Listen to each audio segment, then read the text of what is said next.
Hi. I think we're live. I think we're here. Hi. Welcome back to the Stream of Truth. I am Dr. Tassel Shambrick, and I am joined by the amazing Sean Kelly. John Kelly. And we have, I believe, a very juicy topic today. The title is Sex, Money, and Death, Taboo Topics and Our Expansion. And so I want to first start by maybe we can talk about what taboo topics are in our society and maybe our own experience growing up or even as adults around taboo topics, what we felt we could talk about or ask about, what we felt we couldn't. Shall I ask you first, or do you want to Sure. ask me? Yeah. So I guess I'll start. So I think when I was younger, a lot of my this is probably typical for kids. I'm not totally sure, but like it takes us a little bit of time to understand what people don't want us to talk about, I think. So I don't know Yes. if that took me longer to get it or not. But I remember being a lot like often confused as to why I couldn't talk about certain things. Typically, it was money, um, and religious stuff used to get sort of shot down a lot. And what else? I guess any of the. I was also taught to sort of avoid sort of politics, things like that. Yes. Yes. Um, basically just avoid a bunch of these different topics. And I think the main thing was like what I recall was that it was about it being impolite to discuss these Mm-hmm. things in polite. Mm-hmm. Mm-hmm. And of course, I think there is some truth to that. To depending on the context of what's happening, these topics you don't really have a place. If you're ordering food and talking to the waitress or something, um, it's probably not really the best topic. So there's I guess there's a piece to that makes sense. But a lot of it, I think it's mostly born out of discomfort, right? And so I think the topics have shifted a bit as we grow and things like that. But those were the ones that started for me. So two things you said really struck me. You started out by saying it took me a while as a child to understand what I was not allowed to talk about. Yeah, So it seems as children, we just feel very free to talk about anything. We don't put restrictions on ourselves as children. We have to learn that. It's a learned societal behavior yeah. to restrict. We don't have any framework for why these things would not be okay to talk about. That's why kids say things that you see their parents like blushing or like getting really embarrassed and stuff because the kids said something bananas. Yes. So Um, children yeah, obviously are so in tune with their truth and basically. just a free flowing, just their truth coming out of them, just free flowing. So it's so interesting that we have to be taught not to talk about certain things. We don't come in that way. Yeah, generally speaking, yeah. I mean, um, almost all of that stuff is based on these like concepts and our judgments of the concepts and the sort of emotional fragility of our um I guess society generally speaking. Yes. That was the second thing I thought was so interesting because you used the word impolite, that you began to learn as a child that certain topics seemed impolite to talk about because they might, people might have reactions to them. Yeah, So, really, people getting triggered, really. basically, yeah. So, these topics of religion, politics in particular, it seems that these can be taboo because if we talk about our own viewpoints on religion or politics, for instance, and it doesn't line up with someone else's viewpoint, that can cause sometimes discomfort. Yeah. And I think a lot of it comes from a positive oriented place, like a place of not wanting to cause discomfort in others. Yes. Like, you know what I mean? Yes. So like a lot of the topics, a lot of us don't necessarily have the same issue talking about them, right? But we still don't talk about them because we know others may get uncomfortable with these topics that are polarizing in some fashion. So a lot of our like restraint is born of compassion, I think. Yeah, and at the same time, in this somewhat meta perspective that we take, anything that someone might have a emotional response to could be something that there's some wounding, some healing could yeah, totally, yeah, it's based, what I was saying is totally false. It's not it's not how things work, but that's how we think we say a thing and then the person, right? So we think they're reacting to our expression when that's not really what's happening, although it's hard to even show that that's the case and stuff like that. So it's a misunderstanding of how these communications work and what's actually occurring in the person, etc., that causes us to presume that we should not speak to preserve others' comfort. Yeah. Yes. Yeah, so it's a total misunderstanding, but it's a misunderstanding that is born of compassion. It's a compassionate misunderstanding or compassionate confusion or something. Yeah, to not want to right feel like we're upsetting someone with maybe an uncomfortable topic. Right. And I'm just curious where you land these days in around this. Do you censor yourself around people because of this situation? I would say that I censor certain I have a very active mind. I have a lot of thoughts that are options to say in most scenarios. I try to be very careful which one of these expressions I choose to allow out of my body. I try to be careful and I try to be conscientious. I don't have the same type of issues with most of the topics that others have, but I think because others have these issues, I've developed a certain sort of resistance to them, just out of a understanding that when I talk about certain things, people get upset. So personally, I don't care that much about any topic in particular, to a degree where like it's not charged in some emotional way where I have these huge attachments to the concepts that are being talked about. But I know that other people do. And so I think for me, I try to walk a balance. I wouldn't say I censor myself, because that would imply that I feel I'm not allowed or that type of thing. But more what I would say is I just, I try to speak to my audience, I guess. I try to choose what is probably more in harmony with what they'd like to hear without lying about anything. So that's always my challenge, is to say things that people enjoy to hear, generally speaking, without lying about anything. That often is like the little predicament that I'm in when I'm talking to people.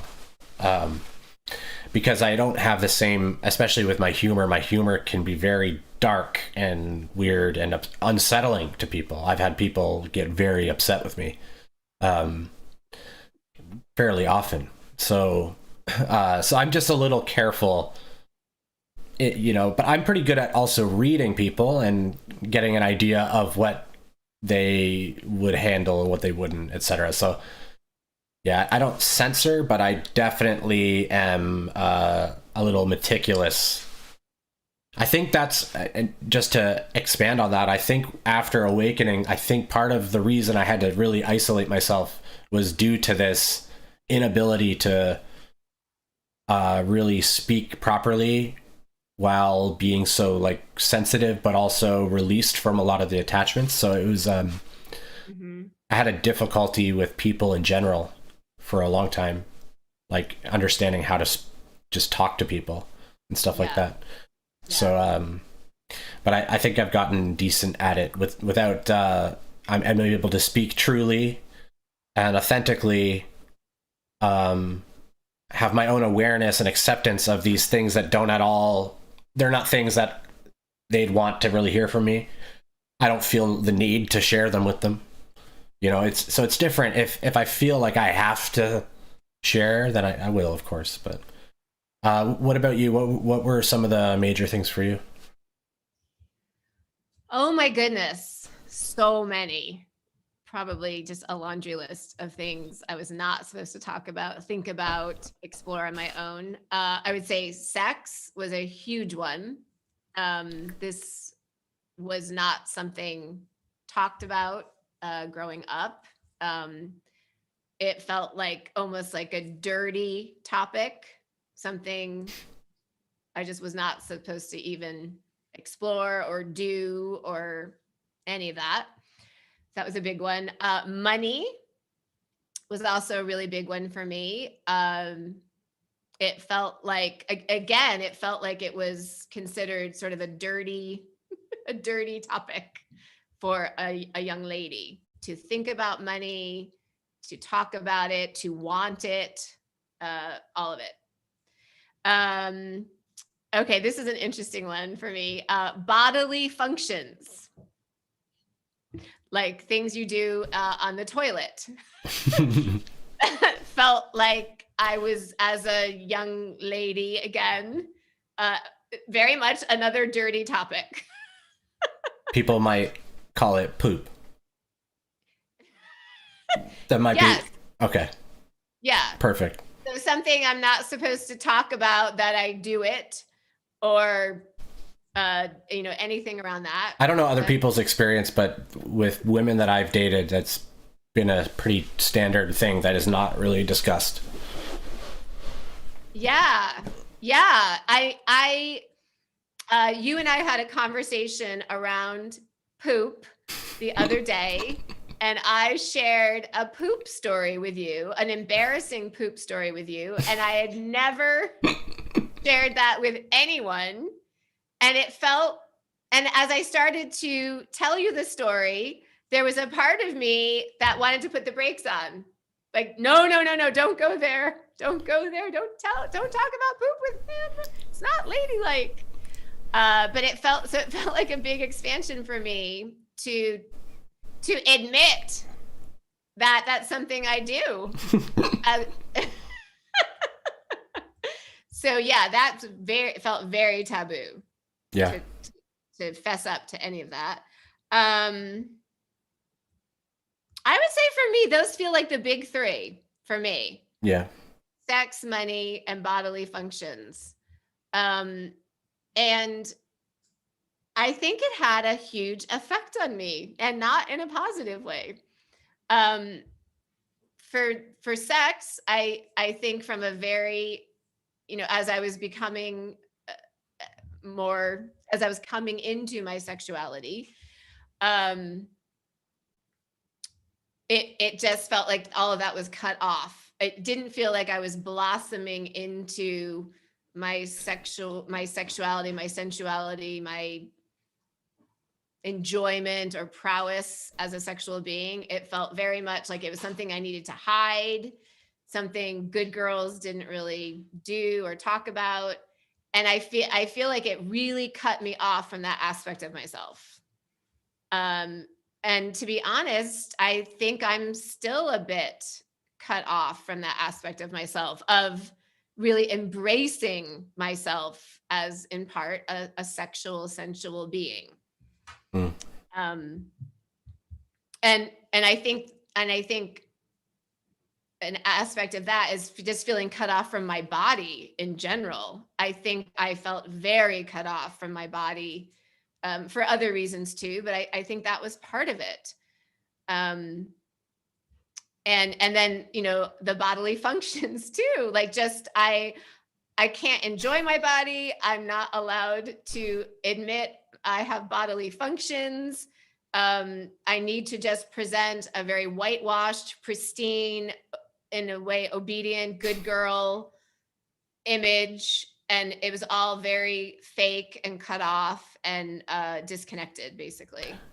Yeah. And then, oh, sorry. I just wanted to add to that. I wanted to just share, because you said something. I'll forget if I don't interrupt.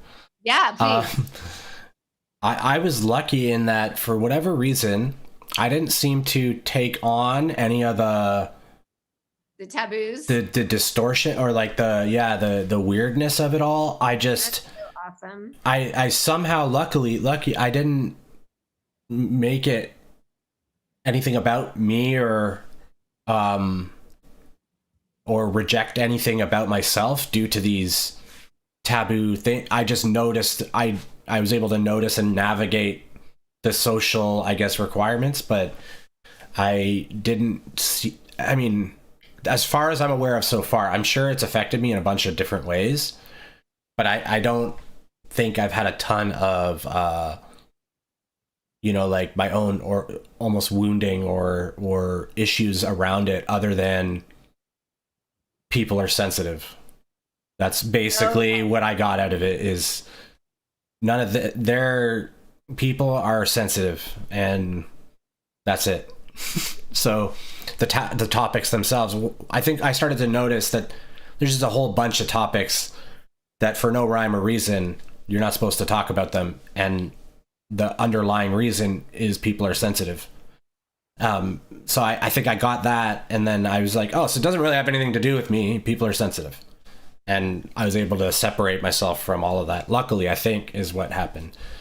So that's probably an easier way to go. But I mean, obviously at those ages, we're not choosing. We go whatever way is perfect for us. But yeah, I feel like I was a very open, viscous container for programming. I think I don't know if I was very trusting, trusting, probably, yeah. I feel like I was very innocent, and I just believed what people said, that no, you don't talk about that, or you need to do this. And I just was like, okay. That's so interesting you say that. I remember distinctly being like very young, and like people saying things, and me just going, this is not true. Like knowing that, like, it's not what that guy just said, it's not true. I don't know why or how I know. And I didn't trust that for a long, long time, but it kept showing up as being obvious, and it would start to confirm itself that, like, usually when these people were doing that, I was a bit of a lie detector. So it wasn't that I was innately distrustful. I was innately trustful. But I had this, like, just ability to discern when somebody was bullshitting me in some way, either through their actions, or, whatever, or when they would put on it. Like, I could sort of notice the masks come on and off, and as roles swapped and stuff like that at a younger age, I think. And so I knew that people just, and I think I saw so much lying that I knew that, like, people just talk shit 90% of the time, and there's no real rhyme or reason to lots of it. And I stopped digging so much for, like, why people are lying and all that. But so I think I got lucky in that area too, where I didn't like it. I was shown, like, a couple times I went against the intuition and trusted, and I was shown that it was, like, totally wrong and all that. So yeah, I would just sort of, usually I'd, like, politely just sort of be like, oh, okay. I wouldn't call people out or anything. I didn't have that kind of confidence, but I would usually just wait and see if they were lying or not. Never mention anything. I did not come into critical thinking until I was in my early 20s when I had my first round of graduate school.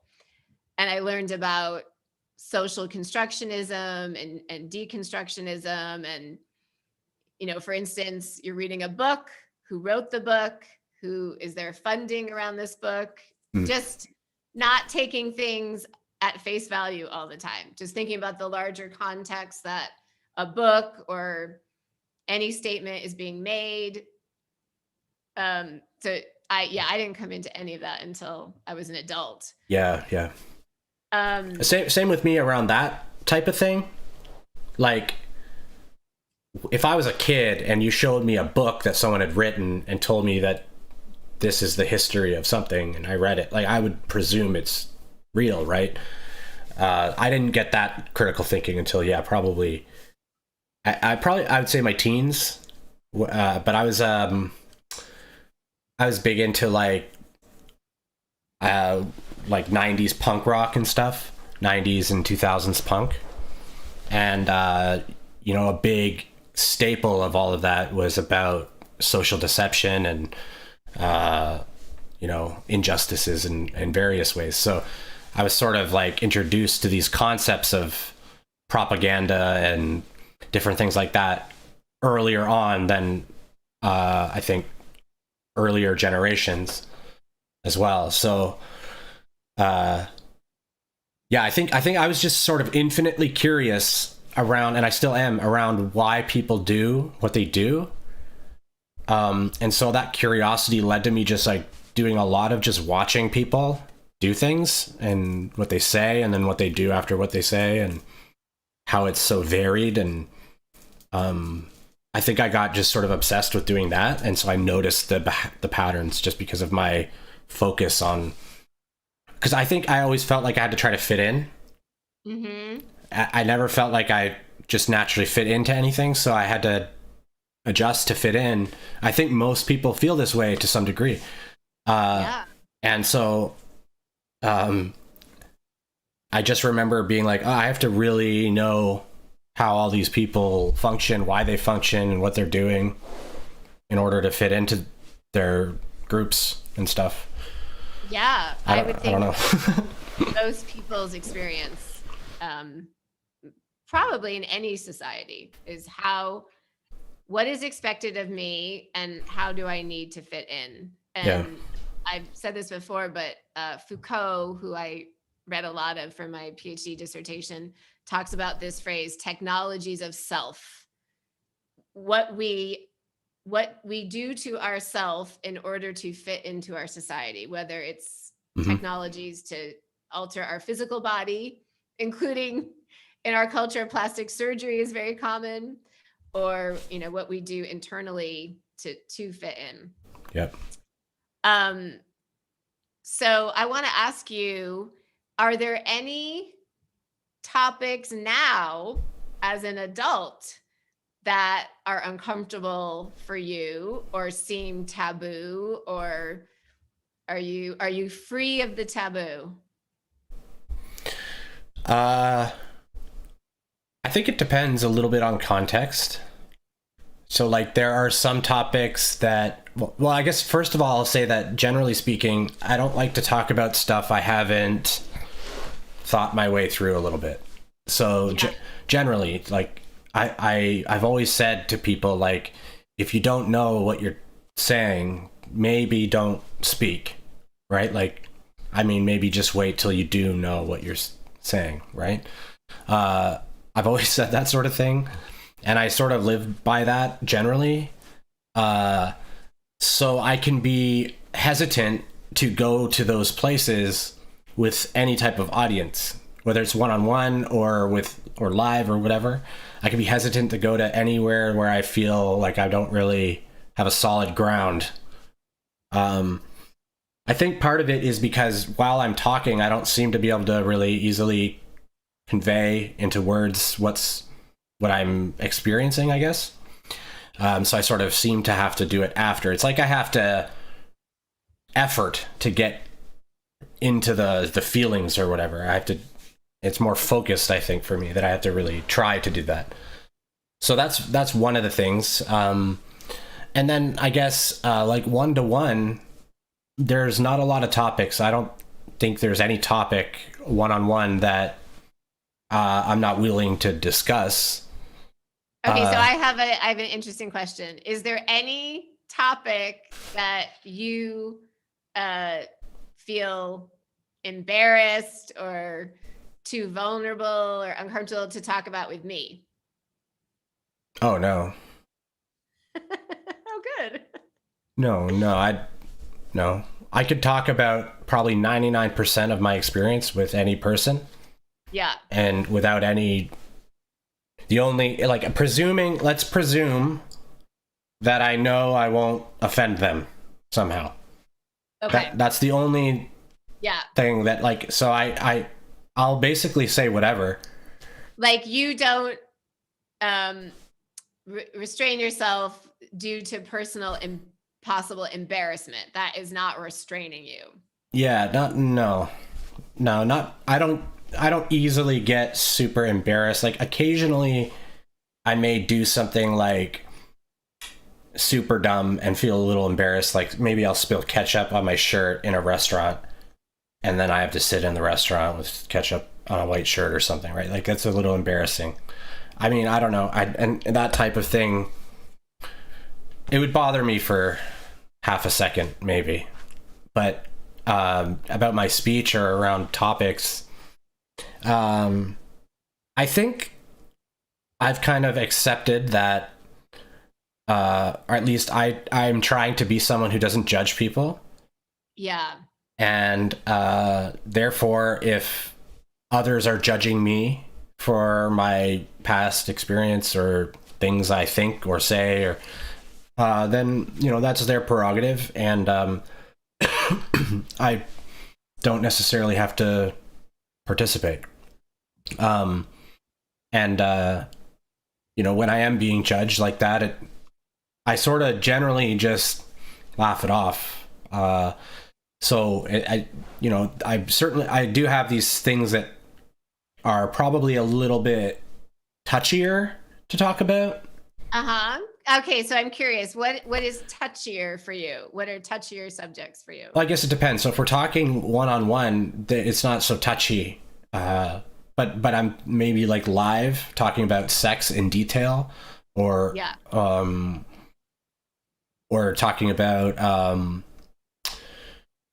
very specific religious stuff. Can be you know, like, just problematic for people. Not so much for me, I guess, but so I'll talk about any of that. But I guess mostly probably just sex is probably the only one that, like, talking live in front of an audience probably would be well, I think part of it too is I don't know what it is, sex. I don't know how it works. It's like and I'm like half joking. I'm not even it's like it's like I haven't gone to the metaphysical sex ed class yet. Yeah. So I understand humans have sex and they have a penis and it goes in the vagina. You know, in a male-female sexual relationship. Of course, that's not the only way, but I get that, right? And then there's emotions and maybe there's yelling, right?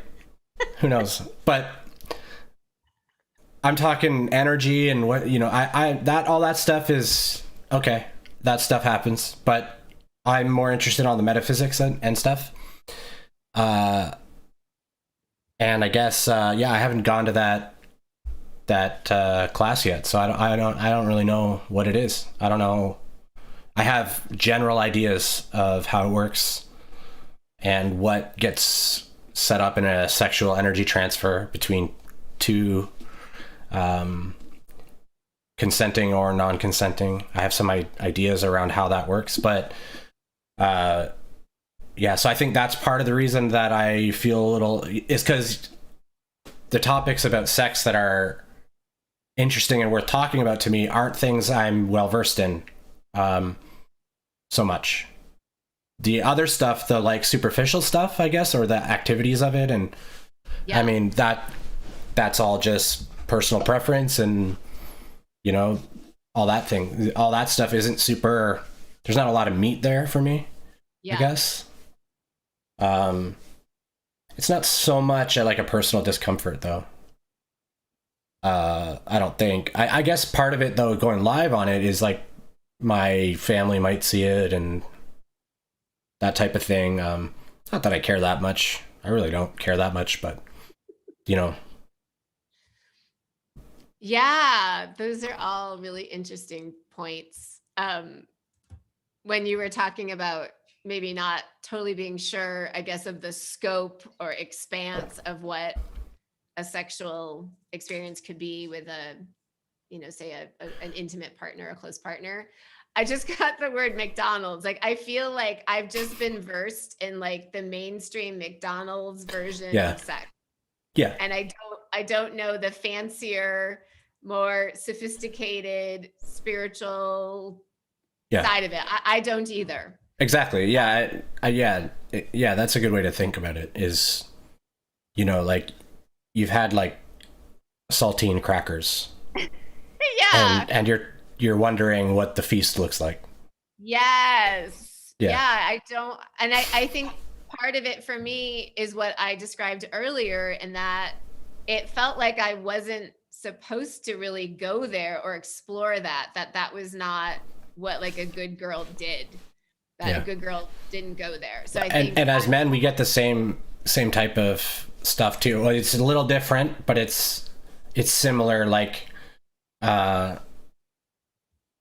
we can talk about it in certain areas where it's a self-aggrandizement sort of thing between chums, right? Right. But then in almost all other circumstances, we're not meant to. And then also, there are a lot of men, myself included, that get super weirded out when their friends are very open and explicit. yes. It's just odd. Is very odd. And as a man, I experience it all the time, or often. But we have different. So, and I'm just wondering, like, in male culture, is it a lot about like the conquest? Like, I have no idea what it's about. Okay.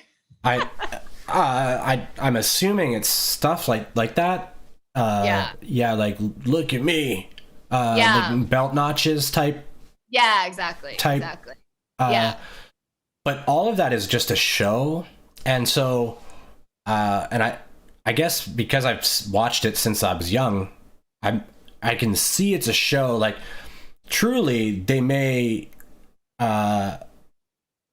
like they feel differently than what they're putting on a show. And I don't know who the show's for or who asked for the show. Yeah. But they're putting it on, and it could be very like awkward. An egoic practice. It's to talk about. I find it very, very awkward. It's one thing to have a private discussion with one or two close friends. Yeah. Go into details and stuff. That's a whole different thing. But this, what I'm talking about is that like weird sort of out of nowhere, just, I guess you could people call it guy talk, or they call it, I don't know what it is. It's almost like posturing talk. Yeah. It's, as you said, like an posturing. Yeah. Yeah. Yeah. And I mean, I know men and women do this in all different ways. This posturing, it happens in all different ways. This is just one of the ways, I guess, that I've noticed it. As you were talking, I was just thinking that I feel that we are really encouraged to present this very like narrowed version of ourselves in most situations, and not to fully express or embody all these different aspects of ourselves. So I'm a therapist and a mom, and it feels like in both of those roles, I can't be sensual or sort of embody that aspect of myself like that. No. Like, a therapist is just very professional and almost like devoid of that side of herself, or and a mother as well. And I'm just coming into this desire to not narrow myself Yeah. to fit these societal perceptions of these roles. I don't want to do it anymore. I want to be the full embodiment of who I am in all aspects. Yeah. And to me, I don't really know what that looks like. It's kind of like the sex thing. I'm saying it, but I don't know what that looks like. And I don't feel, I think I have some role models for this, but I'm sure also a lot of it is just feeling it out for yourself, and that it would be a unique expression for any person. But all of it also feels risky and dangerous. What will my parents think? What will my children think? What will my clients think? Right. Can I really be my whole self? Do I need to continually cut off these aspects of myself because that's what it seems society wants me to do? Yeah. Yeah. And I wanted to clarify something too, because I had said that I was sort of expressing that I was uncomfortable when some of the guys were talking. Yeah. It wasn't because what they were saying is wrong necessarily. It was the energy brought that made me uncomfortable, I think. Yeah. So the reason I say that is I think a lot of it has to do with authenticity as well. So if I had a friend, and I do have a friend actually who's like this, authentically, he likes to just say ridiculous things. It's it's not a show. He says it about all manner of topics. It's not weird with him. It's not uncomfortable. This is him. And I was thinking about this, and I've known him since I was 14 or so.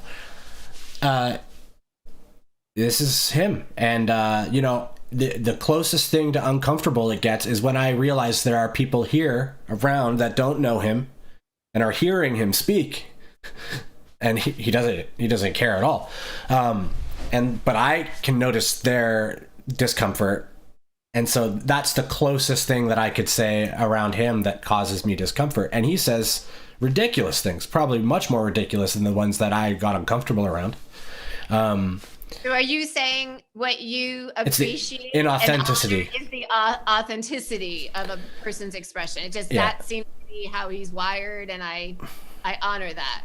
Yeah, basically, if the people that I was talking about that were putting on shows, I felt weird by the show. I think it really doesn't have anything to do with what they're saying, mostly because I didn't get too tied up in what was right or wrong to talk about.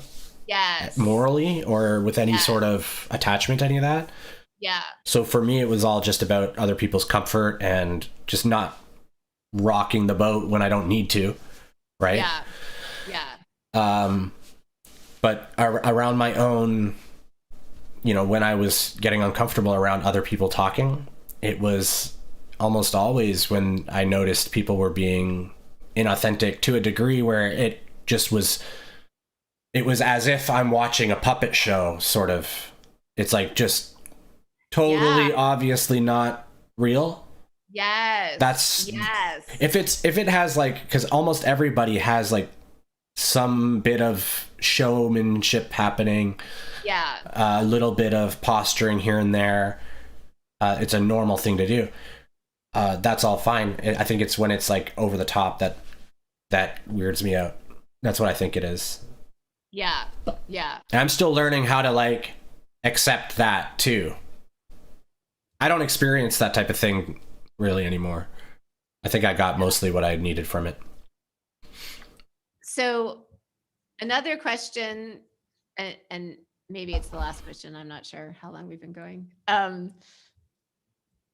is what would one's experience be like if it felt you could be very free in thinking and talking and embodying some of these taboo topics that we've been talking about. And I want to just hit the 3 that we put in the title of the episode. And these are 3 that are big for me. Maybe I'm not sure for you or other listeners. So like for me, sex, money, and death. Such big topics. And I'm just thinking about what my experience would be like if I felt totally free in those areas to talk about it, to express myself, to embody whatever I want to around those topics. Do you want to answer that at all, or?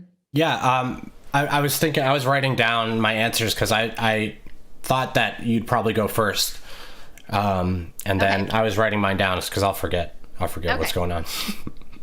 So, I don't think I really talked about money yet. I had this, so as I said earlier, it felt like growing up, I wasn't supposed to think about money. And honestly, it felt like the programming was, you'll marry a man and the man will be the breadwinner, basically. That really felt like my programming. So I didn't really think about money until I got divorced. Yeah. And it was I needed to make money because I was no longer married to a man. And I had this realization a few years ago that really the only thing I kind of need to do is make sure I have an income. Like that's sort of what I could have been focusing on all these decades rather than marrying a man to provide that. It was just this like program switch where I somehow got rid of my old programming. I was like, I just need to be able to take care of myself and my kids. That's it. I don't need to bother myself with any of this other programming. It was just, it seemed, it's like, why didn't I think of that before? Why did I never think about money and making money? What was I thinking is how I felt. I was so cut off from thinking about my own ability to make money. It kind of blew my mind. Yeah. So, and then death, golly, I haven't really talked about death much during my life. It's not a common topic that I do talk about, and I would like to talk about it more. And I do feel a peace around it, and I just see it as a transition, to another adventure.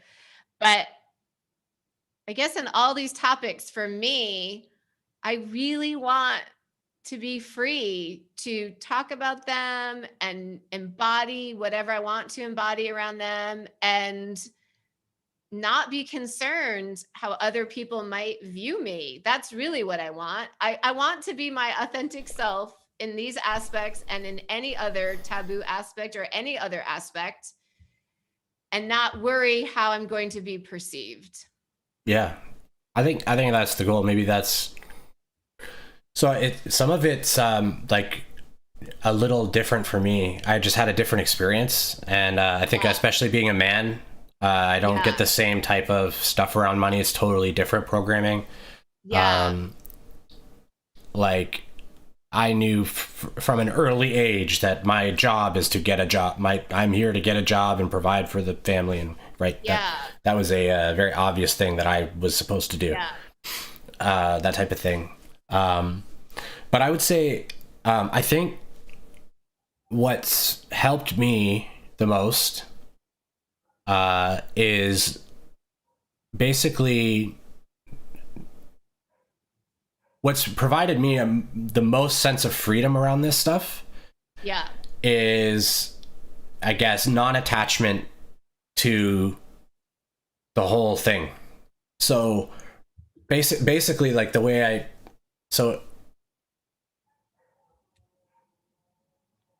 how, basically I trust my intuition Yeah. to just tell me, you know, Yes. basically I'll say whatever. I don't worry about it, about offending people generally. Like, it sounds like I tiptoe a little, and I Yeah. guess I sort of do, but I've become so practiced at it that I just know sort of which streams to go down, which feels right in the moment. If I was all tied up in like what everyone thought and what was going on very specifically, then I wouldn't even be able to really talk, right? Because I'd be all distracted with trying to figure out Yeah. what's happening. So what I try to practice is just a general non-attachment to, like you said, worrying about what others think at all. So Yes. trying to find the root of my own experience of this topic or thing or whatever it is. What do I feel and think about it? But also letting go of any idea that I have to share it with other people too. Yeah. It can feel very freeing to not feel inclined to share, not care either way, and to share if it comes up and if it seems valuable, but to just not, basically just not worry at all about any of that. And you know that I'm not able to hold that all constantly, but that's been my thing is,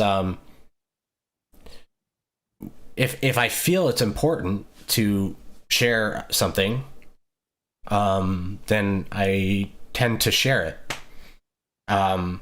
But I try to just question myself a little bit around some of these topics. Like, it's almost like some of these topics I just have a little extra question.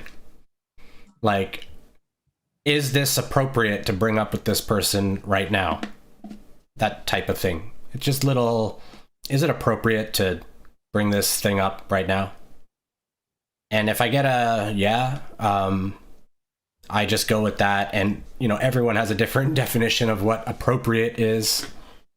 And ultimately, though, if I say a thing and somebody doesn't want to talk to me again because I said something wrong once, like, then, you know, see you later. That's okay. And I want to just share that you have been such an inspiration to me about truly embodying one's authentic self. And I can't think of anyone that I know or have heard of who really embodies their authentic self to the degree that you do. Thank you. I try. Yeah. I do my best. Yeah. You're so true to yourself. In all aspects, and it has been very inspirational to me, and I think it has definitely helped me become more true to myself. Thank you. So I'm so grateful for that. You can make me blush. And I wanted to say a couple other things. When you were talking about not worrying what other people think, there's a great book, I think it's called The Courage to Be Disliked. Yeah. And I think that's the name of it. And it's by a Japanese author. And I haven't read it. I have it on my bookshelf. But just seeing the title of the book on the spine gives me courage. Yeah. Like, oh, that's awesome. I think it's so generally speaking, I think what everyone needs to do to get to that place is to question themselves deeply on why they're speaking in the first place. Why are they speaking? So when I'm speaking, why am I speaking? And we're always speaking to manipulate. And so it comes down to, manipulate sounds like a negative word, but I'm talking no positive or negative to it. We are trying to change somebody's orientation. Not change it, but offer our expression, and they will be adjusted by that. Like they'll have an experience of it, is my point. So you mean like anytime we're speaking to someone, that's how you see it? Or you mean more a little more narrowed situation? So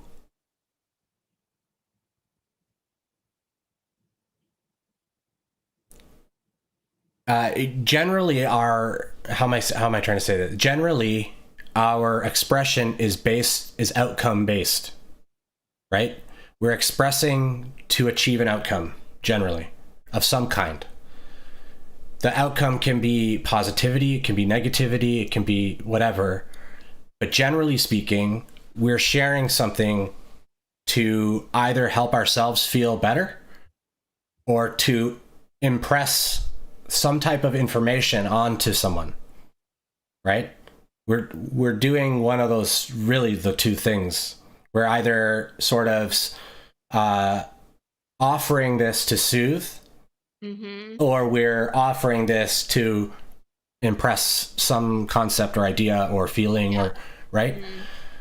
And that, so when I say manipulate, we're either trying to sort of change ourselves, manipulate ourselves. Not that manipulating is bad, just we're manipulating ourselves, or we're offering another perspective in the hopes it gets impressed. We're trying to change an orientation and it could be, like I said, positive or negative. So we could literally say, you look amazing. And we know that has a result of, we feel good for saying it.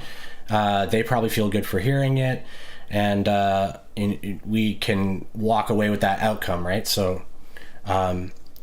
You're saying, yeah, that makes sense. So, and every statement has a goal, whether it's service to self or service... Well, I guess it's all really service to self in a way. Generally speaking, it's talking is we're trying to change or get somewhere else. There's usually an agenda. Yeah. Right. There's an agenda. Yeah. There's a reason we're talking. And so there's a reason behind everything we say, even if we're saying affirmations to ourselves. Exactly. Like, I am lovable. I am worthy. Right. Where the agenda is to shift something within us. Yeah. And so by analyzing why we speak in any contextual different type of situation, why am I speaking? Or why do I feel the desire to speak? There's this interesting writing, I think it's in the Emerald Tablets of Thoth, where he says, those who speak do not know, and those who know do not speak. And I think that's what this is sort of alluding to. That sort of a lot of the human speaking is not coming from a place of knowing, it's coming from a place of agendaing. A lot of we're trying to change stuff, teach someone, serve someone, serve ourselves. We're trying to accomplish something with our spoken word, right? And I'm just curious, is this tied into taboo topics, or? So where I was going with that, I think we got a little off track because I used some words that I had to then flesh it out a bit more to help people understand what I'm talking about. I don't know if I've ever talked about this topic before. But basically, if we examine why we feel called to speak in these various areas, or the same other side of it, why we feel called to remain quiet, that's where we can find the little interesting bits of insight, of what caused this to form in us. Where does these things come from? And when that stuff's noticed, then we'll start to be more aware when it's in our experience, and we can adjust, and we can learn how to deal with, like, if we feel a tremendous call to speak, feels just but no one's asked us to say anything, but we just feel we have to, we're imbalanced, right? So the same call that we feel called to pull and speak, but we weren't requested to speak on these things, we just feel, oh my God, I have to intervene here. That's an imbalance. And then the other side of it, when we feel, oh, I can't talk about that, that's also an imbalance. We want to be more or less indifferent to talking or not talking about Yeah. any subject, right? That would be the balance. Not indifferent, like not that we don't care. At peace, or Right. at peace with all the situations around Yeah. us. I like to say we're not emotionally charged. Yeah, Like around it. we're not, yeah, that's, you know, if we're going to talk about these topics in a balanced way, we have to be not so emotionally charged. Yes. Yes. And it doesn't mean there isn't emotion tied to that. It just means that that emotion's been seen and accepted and stuff. Yes, worked through, which allows you then the space to have a non-charged perspective. Yeah. But yeah, and so I think that's the trick, though, is looking for wherever you're charged, either negative or positive about it, where, you know, like, because I'll tell you, the people that you feel so called to intervene with, you're setting up a conflict. They didn't ask you for your, you know, and they're gonna feel, whether they realize it or not, they're gonna feel infringed on. Yeah. Yeah, and they'll get agitated, most likely. So the thread here that I think you're talking about, again, is this continual self-reflection that really feels like a foundation of what we like to talk about as really helpful in our expansion. I think so. So even, say, around taboo topics, if we are feeling this taboo energy around something, just reflecting within, like, why am I feeling that? Is that my own core authentic belief, or is that something I've taken in from society? And how do I want to move forward around this? And sort of, and maybe we will end kind of around this, because I think we've been on for a while.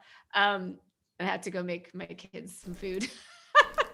Is for me, I just want to be aware that it does seem like there are taboo topics within our culture, but that I'm not trafficking in that. I'm not going to play in that sandbox. I'm not interested in living a life of where there's taboos. I'm not, and I'm not saying that I want to be inappropriate or not take into consideration other people's experiences or feelings. I don't want to be intrusive in any way, but internally, I'm not playing around with taboos. There are no taboos for me.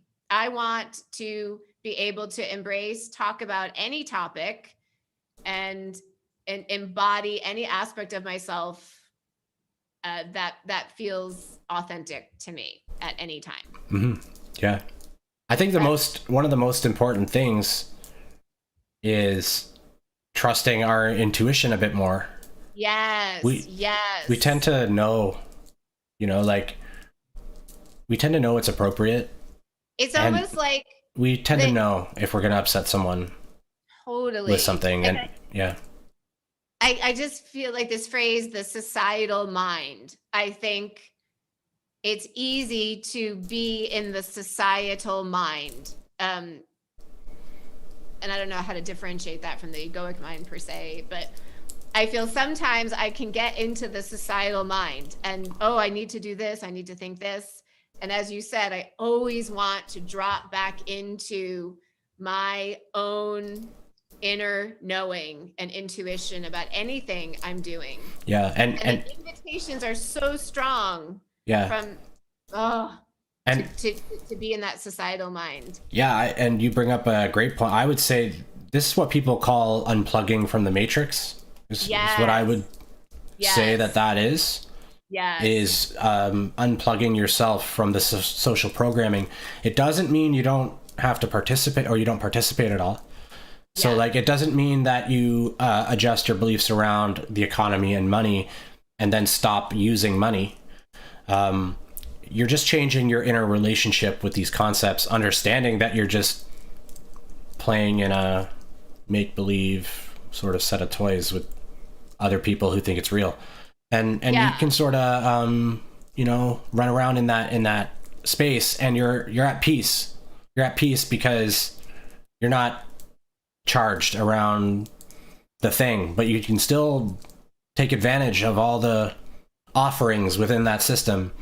And, even because you have a more expanded view of it, you tend to notice loopholes, just little things that jump out Work as around.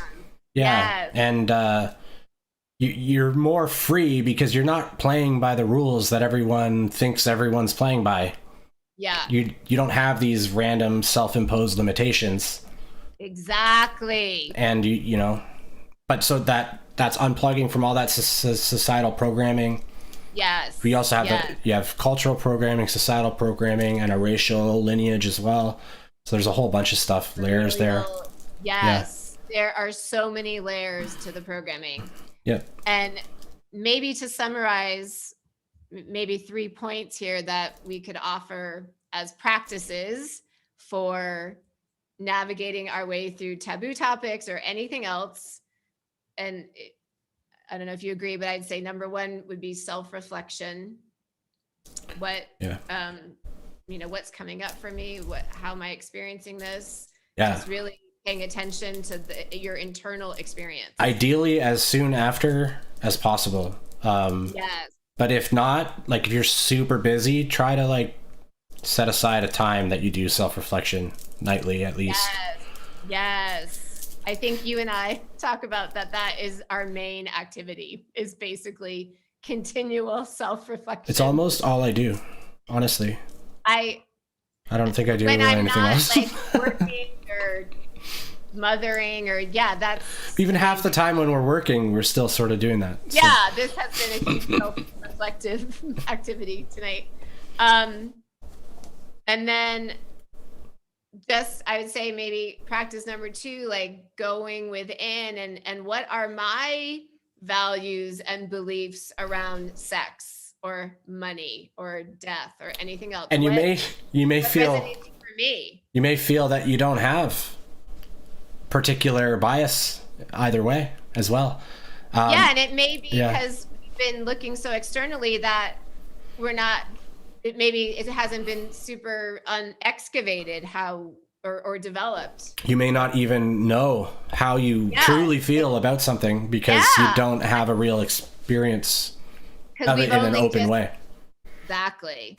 And then number 3, I would say would be just use your own discernment and guidance and intuition in all of these taboo topics and in everything else. That I feel like basically what we're talking about is our sovereignty.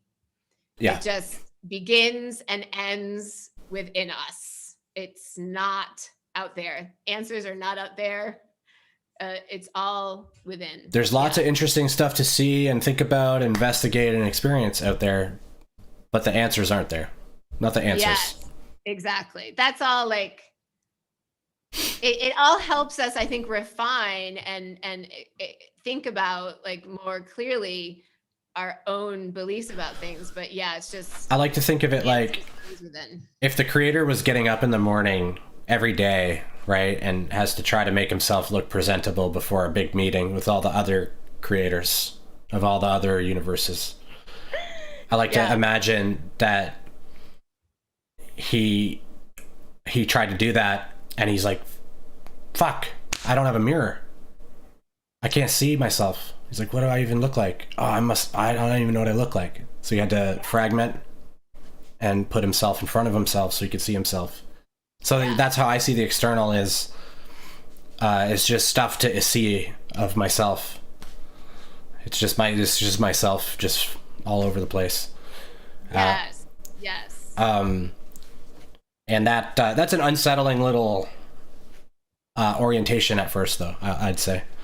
But anyway, I don't know what I had this vision of this a long time ago when I thought about everything's a mirror, and I just thought of the creator getting up for work and trying to brush his hair, but he's like, I don't know what my hair looks like.